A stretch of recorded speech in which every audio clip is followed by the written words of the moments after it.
నా దాంట్లో ఫోన్ లేవు, ఫోన్ కావాలి, ఫోన్ చేసుకొని ఇస్తా తీరని చెప్పి ఫోన్ తీసుకుండు. ఏదో రేషన్ కార్డుకి పోయిండు, షాప్ కాడికి పోయిండు.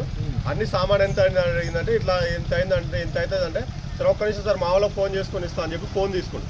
ఫోన్ తీసుకున్నాక ఏమైంది, ఆడు ఆ నెంబర్ నుంచి ఏ నెంబర్కి కాల్ చేసుకుంటో తెలియదు.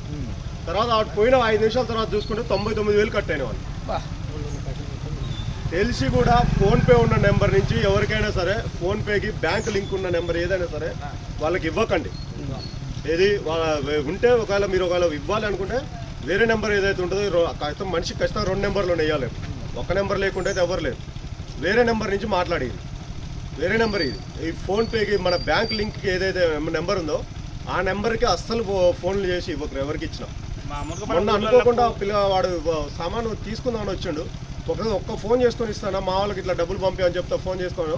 వాడు ఫోన్ చేసుకొని వెళ్ళిపోయిండు. మళ్ళీ వస్తా అన్నాను వెళ్ళిపోయిండు. వాడు వెళ్ళిపోయిన 2 నిమిషాలు 99,000 కట్టాను.